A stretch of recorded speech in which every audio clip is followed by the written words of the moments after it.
Hi friends, welcome my channel. আজ একটা recipe নিয়ে হাজির হয়ে গেছি আপনাদের কাছে শেয়ার করব বলে। দেখুন, এখানে 150 গ্রামের মতো বিউলির ডাল 2 থেকে 3 ঘন্টা আগে আমি ভিজিয়ে রেখে দিয়েছিলাম। এরপর একটা মিক্সিং জারে নিয়ে নিচ্ছি। দেখুন, এই বিউলির ডালটা আমি পেস্ট করে নেব। 3টে কাঁচা লঙ্কা ও 1 টুকরো আদা দিয়ে দিলাম। দেখুন, পেস্ট করা হয়ে গেছে। এরপর একটা পাত্রে আমি ঢেলে নিচ্ছি। দেখুন, এরপর দিয়ে দিচ্ছি হাফ চামচ লবণ, কিছু কারি পাতা কুচি ও বেকিং সোডা সামান্য দিয়ে দিলাম। এগুলো সব ভালোভাবে মিশিয়ে নেব। এরপর দিয়ে দেবো গোটা জিরে, গোটা কালো জিরে, আর দিয়ে দিচ্ছি কিছু নারকেল কোড়া। সব উপকরণ আবারও ভালোভাবে মিশিয়ে নেব। এরপর কড়াইতে তেল দিয়ে দিলাম। দেখুন, তেল গরম হলে এখানে আমি দিয়ে দিচ্ছি বড়াগুলো। তো আঁচটা একদম মিডিয়াম টু লো আঁচে রাখবো। লো আঁচে রেখে সব বড়াগুলো এভাবে 2 পিটি উল্টো পাল্টে আমি ভেজে নেব। তো মিডিয়াম আঁচে ভেজে নিতে থাকবো।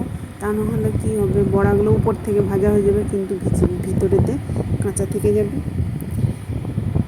বাকিগুলো আমি এইভাবে ভেজে নেব। তো আমার চ্যানেলে যারা নতুন আছেন, একটা লাইক দিয়ে ভিডিওটা প্রথম থেকে শেষ পর্যন্ত দেখার অনুরোধ রইল। আর যারা এখনও সাবস্ক্রাইব করেননি তাদেরকে একটা সাবস্ক্রাইব করার অনুরোধ রইল। দেখুন, বড়াগুলো কত সুন্দর হয়েছে। এগুলো সসের সাথে শুধু খেতে অসাধারণ লাগবে। এরপর এগুলো আমি একটা গ্রেভি বানাবো। তার জন্য দেখুন, একটা পাত্রে আদা নিয়ে নিয়েছি, কিছুটা আদা বাটা, হলুদ, জিরে, ধনে ও লঙ্কা গুঁড়ো নিয়ে নিলাম। এরপর তেল গরম হলে তেলের মধ্যে গোটা জিরে, কালো জিরে দিয়ে দিলাম, টমেটো ও কাঁচা লঙ্কা কুচি। এরপর শুকনো মশলাটা দিয়ে দিচ্ছি। তো মশলাটা আমি কিছুক্ষণ কষে নেব। এরপর দিয়ে দিলাম সর্ষে বাটা ও পোস্ত বাটা, আর দিয়ে দিলাম স্বাদ মতো লবণ। দেখুন, কষানো আমার হয়ে গেছে, উপরে তেল উঠে এসেছে। এরপর জল দিয়ে দিলাম। গ্রেভিটা ফুটে উঠলে তার মধ্যে দিয়ে দিচ্ছি ডালের বড়াগুলো।